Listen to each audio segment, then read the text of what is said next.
in souls. See, my wife has a soul. She's a person. She's not just a body.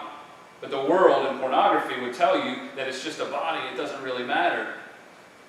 But my wife has a soul, a personality, emotions, a mind. We're not just physical bodies. The women and men on those screens are not just physical bodies. You yourself that may struggle with these things are not just a physical body.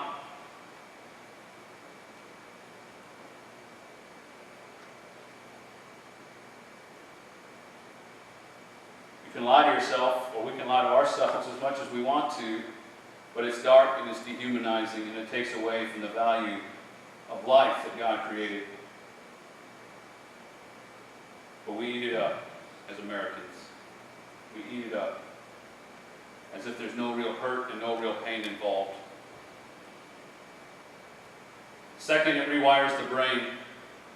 It rewires the brain. So if you think this is just a moral thing, it's not. Scientists have started studying. A guy named William Struthers did a huge study on this. He's a biopsychologist. He studies the brain and how things are wired. And he sent out a ton of information and studies that they've done on the impact and the effect of pornography on our minds. It's really a pretty modern phenomenon. What he found was that when either a man or a woman views pornography, they create in their brain little pathways. New neural pathways are created when you look at pornography. If you desire this rush of experience, and you desire the release that comes from that sexual experience, you train yourself in the way that it works. And your brain picks up on that, and now the only way for you to get to that now is through looking at pornography. And you begin to objectify women. This is a scientist saying this. It has nothing to do with religion at all. If you think it doesn't impact you, it does. Your mind literally becomes rewired to think, this is what real satisfaction is. And you wonder why men, particularly, but women are on the rise more and more, statistics are showing, are addicted to these things. Because we're looking for our hope, we're looking for that satisfaction in something outside the way that God designed it to be. It robs us of the ability to enjoy the connection of souls that occur when people grow together. Can I tell you this as a counselor? I can tell you when people walk in and tell me their story when a guy has been looking at pornography, or there's pornography involved in the relationship. Why? Because there's things that you see when somebody's in a relationship, and most of the time, let's say it's the guy, for instance, that's using pornography and the wife doesn't know. The wife knows something's going on and she's blaming herself for it. And that comes out in anger. Why? Because it's more than just a physical connection. Pornography is not the only way. You look at social media, I can't tell you how many girls and guys are talking to their old high school boyfriends and girlfriends, wishing that they just had, if I only had that again. I'm not happy in my life. I'm going to look over here and I wish I just had that again. What hope are you going to have in your marriage if you're always wishing you were somewhere else? That soul connection isn't going to be there. You throw pornography into the mix and you're going to be in a dark place. And your marriage is going to be in a dark place. To the point that Jesus takes it so seriously as we wrap up. He says, if your right eye causes you to sin, tear it out and throw it away. And he continues on in verse 29, for it is better that you lose one of your members than that your whole body be thrown into hell. And if your right hand causes you to sin, cut it off and throw it away. For it is better that you lose one of your members than that your whole body go into hell.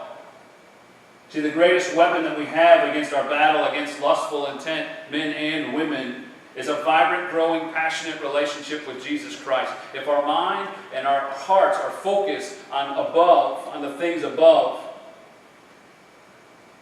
it will change the way that we live out our lives. I said at the very beginning, we focus so much on trying to be disciplined, and we don't think about the internal transformation. Can I tell you, as somebody that has struggled with pornography in the past, in the beginning of our marriage, that I tried and tried all the tools and tricks, but the only thing that set me free was having a friend that had the courage to come to me and say, hey, are you struggling with this? And I, for whatever reason, was able to say, yeah, I've been struggling with this a long time. Man, we got to fix this. You got to go tell your wife. No, I can't go tell my wife. We're newlyweds. She can't. You got to go tell your wife. I'm going to go tell her. right? But what freedom there was. Can I tell you, the freedom that comes from that confession, from that openness. Now we struggled. We had to rebuild the trust and we had to rebuild the love and the relationship there. But what freedom there comes when you are able to confess and then you focus all your energies on Jesus. Because when you try to do it yourself, those neural pathways are already built. Even if you're not seeking it out, those neural pathways are built when you watch that commercial or you go to the gym and see that thing that's not yours that you still stare at for a little bit too long. Or you see that movie, well, it's just a little bit of bad stuff in this, it's okay. Those neural pathways get built and it starts to destroy your life and your marriage. Because that's not what God designed it for. And Jesus says it's better for you to get rid of that stuff and pay the price. Now, I didn't rip out my eye or cut off my hand the way Jesus said, but I can tell you when I had to go tell my wife that this is what I'm struggling with, I felt like I'd rather cut off my hand. So I don't know what it is for you, but finding somebody that you can go to and talk to and confess these things to. Hey, I'm talking to my ex-girlfriend and I know I shouldn't be, but man, I'd really like to get back with her even though I'm in a marriage that I've promised to love, honor, and cherish. You've got to talk to somebody about that. If you're struggling with looking at things that you know you shouldn't look at, confession is good for the soul. Now, maybe you don't want to come up and confess it to a church full of people, but what freedom there is. I'm not ashamed. Why? Because Paul says we boast in our weaknesses. Paul said, I struggled to the point where I begged God to take this thorn out of my flesh 3 times, but he left it there because in our weakness, Christ is made strong. And the only way that I could defeat the powers of this world that were trying to pull me in is to focus everything I had on my relationship with Jesus Christ. And when I did that, it put my marriage in a new perspective. It put my desires in a new perspective. Does that make sense? It's not about living this world so that we can get right with God. It's about going to God first so he can make us right in this world. We get it backwards, even in our churches sometimes. I got to get everything right and sit in the right place and say the right prayers and do the right things and so that God will love me. And Jesus said, I flipped the script. It's not about the rules anymore. It's not about the regulations anymore. It's about an internal transformation that only I can do in you. You want freedom from your sin and your shame and your guilt. You go to Christ and accept that he's already paid the debt and the penalty for those things.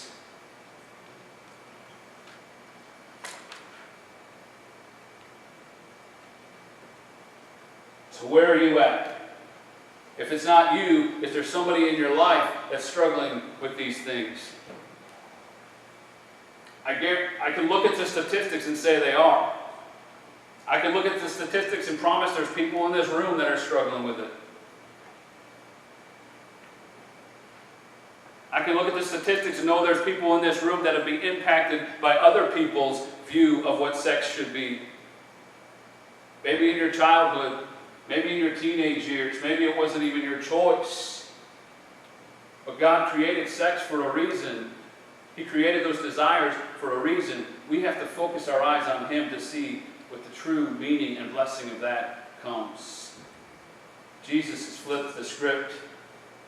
The cross of Christ has paid the price for all of our sins.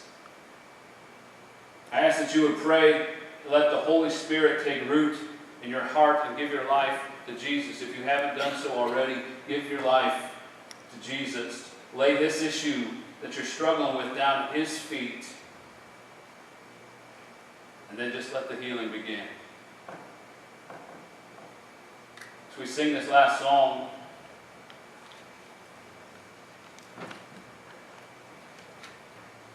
my hope for you is that relationally, emotionally, spiritually, mentally and physically, you might enjoy all that God has for you in Jesus Christ.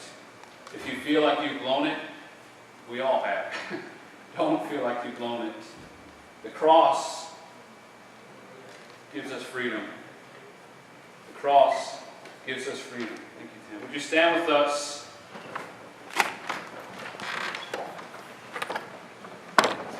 As we sing.